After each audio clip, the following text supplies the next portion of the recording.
Hello guys welcome back to our blog.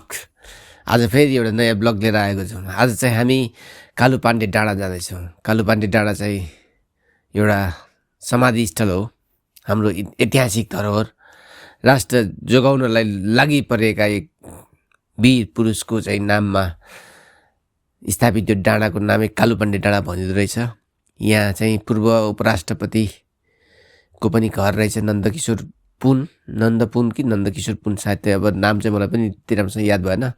र आज चाहिँ हामी तिनजना साथी, रामजी, म र जुनेत जाँदैछौँ होइन। अब यो एकदम हावातालमा भेट भएर घुम्न गएको ठाउँ पऱ्यो। जाने पनि फिक्स थिएन, के अरे अब बालाजुमा भेटौँ भन्ने कुरा भयो। भेटेर यसो चिया खाँदै थियौँ, ल जम भन्यो, हिँडिहाल्यो। केही प्लानै नगरिकन हिँडेको ठाउँ, त्यसैले हामी जाँदैछौँ।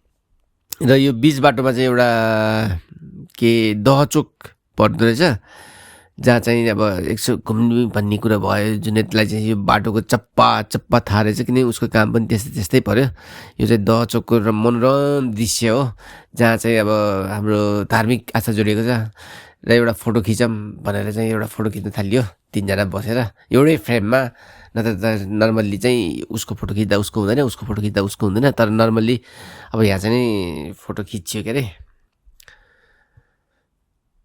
फोटो सेसन गर्न माथि डाँडातिर जाने कि भनिँदा चाहिँ सल्लाह भएको थियो। त्यही बेलामा चाहिँ जुनेटको फेरि फोन आएर चाहिँ ऊ एकछिन फोनमा बिजी हुँदैछ, त्यही भएर यसो सिनहरू गर्दैछौँ। अब हामी चाहिँ अब स्कुलको साथी भएको भएर अब प्रत्येक घटना, प्रत्येक मेमोरीहरू चाहिँ सम्झँदै होइन, एउटा अविस्मरणीय रमाइला पलहरू बिताएका ती दिनहरूलाई सम्झँदै गइरहेका छौँ। हेर्दै जाऊँ के हुन्छ। माथि पनि रमाइलो छ। मेरो त फर्स्ट टाइम हो, जुनियर चाहिँ थुप्रैपल्ट गइसक्यो। रामजीको पनि फर्स्ट टाइम रहेछ, यसले पनि भन्दै थियो गएको थिएन भनेर। रमाइलै होला। माथि पनि एउटा राष्ट्रको रक्षक भन्नु पर्यो, पृथ्वीनाथ शाहपालाका चाहिँ एउटा काजी भन्नु पर्यो अब कालुपाण्डे, जसलाई चाहिँ अब सबैले माने, दुश्मनहरूले पनि मानेको ठाउँ भन्छन् के अरे। उसको टाउको चाहिँ यहाँ गाडिया छ भन्ने पनि कता कता सुनिएको थियो पहिला।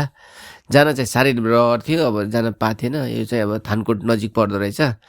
हामी चाहिँ यता सीता पाइलाबाट माथितिर लागेर गएको बाटो चाहिँ धेरै ठाउँ पर्दैछ। यहाँबाट नजिक चाहिँ स्विजरल्यान्ड पार्क पनि छ भन्थ्यो। हामी त्यहाँ पनि जाने प्रोग्राममा छौँ।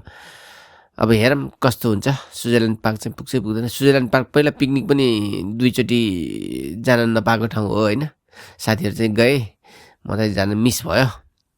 यो लीलाको स्मार्ट एडोबीबाट पनि जाने भनेर चाहिँ सबै मिलाएको थियो, के अरे। अब म चाहिँ लास्ट आवरमा जान पाइनँ। अब यस्तै हो, समयले कता कहिले कता के हुन्छ। सोचे जस्तो कति कुरा हुन्छ, सोचे जस्तो कति कुरा हुँदैन। अब फोटो सेसन यसो गरौँ कि भनेर सोचे हो। फोटो चाहिँ अब खै अब कस्तो आउँछ।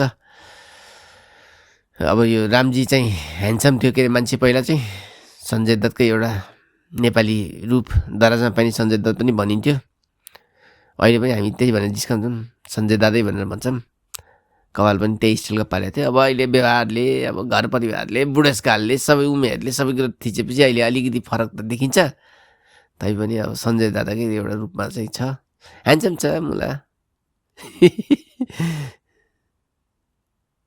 जुनेत चाहिँ अब यस्तै ठाउँ घुम्ने काम गर्दो रहेछ। सबै चप्पा एउटा बाटो। मलाई त यहाँ छोडिदियो भने म फर्किन सक्दिनँ होला कि।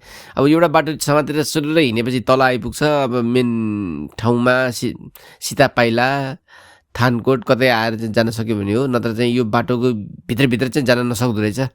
तर देश चाहिँ पछिल्लो समय धेरै विकास भएको चाहिँ रहेछ।